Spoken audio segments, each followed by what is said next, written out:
Akam kalusham chittam mama te padyau sthitam. I surrender my heart full of afflictions at your lotus feet. This is why you are here today. Because if there is one thing I would love for you to learn, if there is one thing you could adopt in your life, one thing that could become the basis of your living, one virtue that could become the core of your thought process,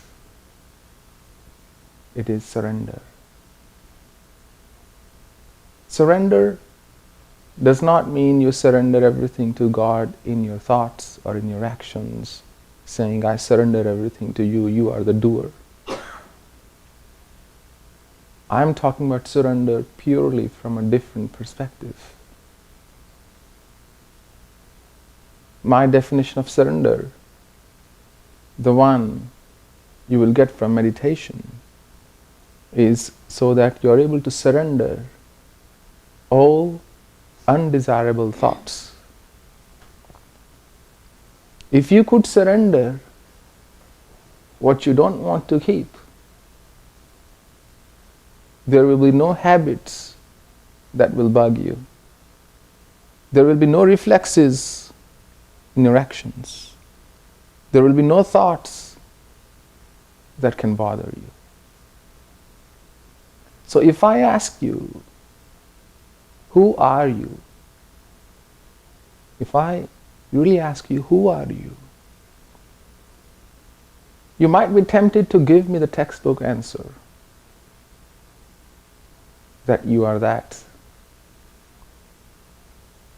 But you know, that is an advanced stage. There are two types of knowledge. Knowledge by acquaintance. You can also call it knowledge by experience. And then you have knowledge by description. There is nothing that can beat experiential knowledge. Absolutely nothing can come close to knowledge you gain by experience. Imagine there is a table and you ask, what is this table? I say it's made from wood. It's got 4 legs. It's got screws. It's got nails. It's polished. All you're doing, you're knowing more about the product but not the product. Now you have more knowledge about the table but not the table. Doesn't mean now you can make the table. Doesn't mean you understand the mechanics behind the table. And this is a common trap. When you read too much, and if you're only reading should be done, 20% maybe. Swadhyaya is an integral part. But when you keep on reading and reading and reading and reading, and then some, you start to feel, I've got it absolutely figured out. But now you have distanced yourself from the reality a great deal. So if I ask you, who are you? You might be tempted to say, like I said, to say, I'm the mind, I'm the soul, I'm the part of the Supreme Soul, I'm that, I'm Brahma. But the truth is, unless you really feel that way, it really has very little value. So you are a product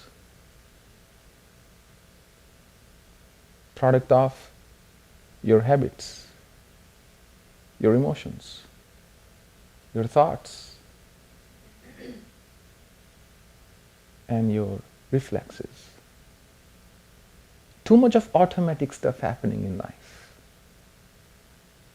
Somebody yells at you, before you even have the time to think about it,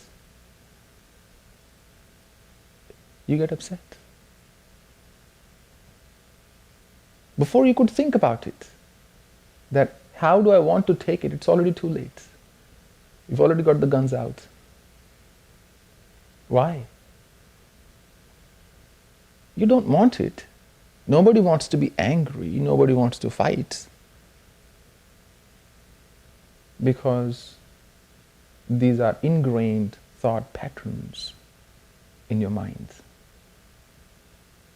And meditation gives you that stop so that you can identify them and wash them, so that the slate is clean. And it is your choice then to write anything new on it that you may want.